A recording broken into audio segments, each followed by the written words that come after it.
Your speed is exactly why you're losing. Every time you think you're being decisive by reacting instantly, you're actually just surrendering your power to the chaos. Do you know that heavy, jagged vibration in your chest? The one that leaves you with a cold fog of regret after every fast decision or sharp word. If you feel like a passenger to your own adrenaline, exhausted by a life of burning bridges, then this story is about you. Stay with me for the next few minutes. I am going to reveal an ancient, ancestral secret that will quench that internal fire and show you how to reclaim your destiny by mastering the one thing your rivals cannot, the power of the pause. But there is a reason why most people, no matter how hard they try, can never find this stillness. It's because they are unknowingly carrying stones that belong to others, and until you identify the specific weight you are holding, even the most powerful ritual will fail you. In a moment, I will show you how a man named Caleb discovered he was drowning in his own fear. But first, you must understand the invisible price you are paying every single morning you wake up. Caleb woke up already behind, his thumb hovering over the screen like a trigger-happy soldier. By 9 a.m., he'd already fired off 3 emails that would haunt him by sunset, each a burnt bridge. He called it hustle, but in reality, he was just a man drowning in his own adrenaline and fear. The morning light didn't feel like a fresh start. It felt like a spotlight on his mounting failures. He was moving fast, sure, but he wasn't going anywhere. He was just vibrating in place. There's a specific kind of exhaustion that sleep can't touch, a heaviness deep in the chest. Caleb felt that vibration constantly, a jagged hum that made his hands twitch at every phone chime. It is the physical price of being always on, letting the world's chaos dictate your own heart. He was a passenger in a runaway car, gripping a steering wheel that wasn't even connected to the road. When a market dip sent his pulse skyrocketing, he made a reckless, frantic trade. It wasn't logic, it was the raw, primal urge to escape the pain of uncertainty. The sharp word he threw at his wife later left a thick, suffocating fog of cold regret. He didn't realize it then, but Caleb was carrying more than just stress. He was lugging around stones that didn't belong to him, expectations and fears that weren't his to carry. But what happens when the weight becomes so great that the rubber band finally snaps? Caleb was about to find out that his greatest strength was actually his biggest lie, and the secret to dropping that weight was hidden in a place he never thought to look. Caleb marched into Kenzo's dojo with the restless energy of a man on fire, demanding a shortcut to the finish line. "I've got businesses to run and a world to conquer," he blurted out, his heels clicking like a countdown to an explosion.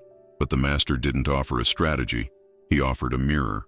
He pointed to a single trembling drop of dew on a bamboo leaf and commanded Caleb to watch it until it reached the earth. To a man who billed by the minute, this felt like a joke, but as the minutes stretched into what felt like hours, the itch to move became an unbearable sting. Every time the drop wobbled, Caleb's hand twitched. He realized he wasn't watching water. He was fighting his own internal static. He was terrified of being alone with a version of himself that didn't act. Kenzo finally whispered the truth. "You want to win, but you're too loud to hear the victory." Caleb was beginning to see that his impulsivity was just a shield used to protect him from the weight of his own hijacked wisdom. But even as he learned the stillness stare ritual to quiet the storm, he had no idea that a much more painful test was coming, one that would force him to hold the physical weight of every mistake he had ever made. The silence was just the gatekeeper. What lay behind the next door would either forge him or break him entirely. Kenzo didn't hand Caleb a weapon. He handed him a length of braided silk, cold, heavy, and full of dormant power. He was commanded to pull it taut and keep it suspended in midair. What seemed like a joke soon became a line of fire across his skin. Without the frame of a bow to hold the weight, Caleb had to carry the absolute burden himself. His hands began to shake, a fine tremor he couldn't suppress. Every pulse of his heart echoed through the string, a rhythmic drumbeat of every impulsive mistake he'd ever made. The urge to just let go became a physical scream in his mind. He finally saw the truth. His legendary speed was just a mask for his lack of stamina.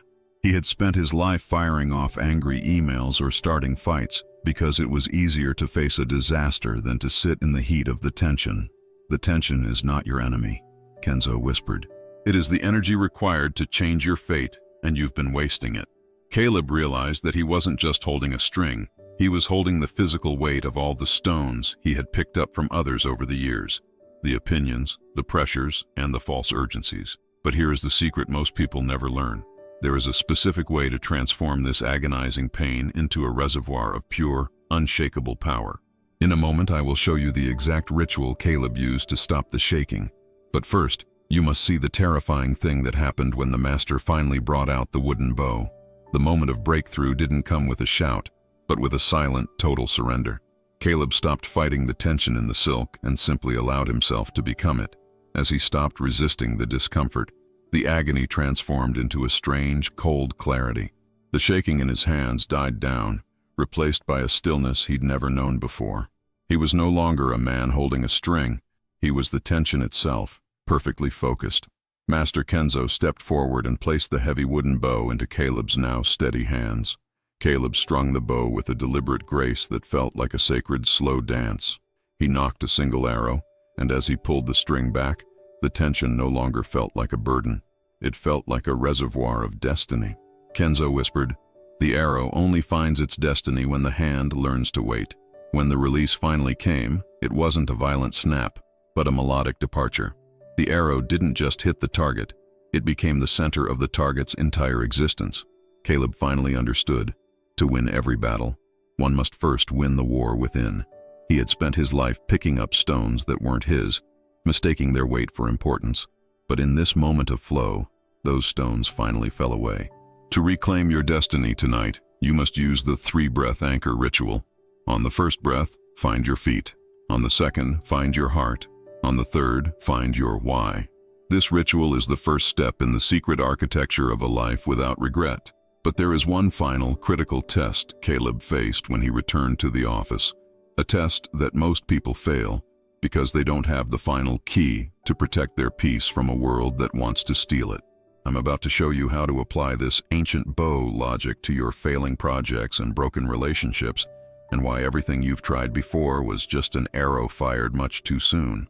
Caleb didn't change his world, he changed himself, and the world had no choice but to follow. He walked back into the office, and when his phone buzzed, that familiar siren call to return to his old reactive ways, he felt nothing but a deep, unshakable quiet. The man who once held the shaking silk string was gone, replaced by a man who held the bow. But what about you?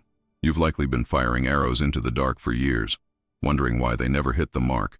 But the truth is, your hand was simply shaking. We often think that by moving faster, we can outrun our mistakes, but we only end up building a life out of regrets. The real reason you haven't been able to master the power of the pause isn't a lack of willpower. It's that your hands are too full to even pick up the bow. Many of the stories you hear here aren't just stories. They reflect the invisible weight you may be carrying every day.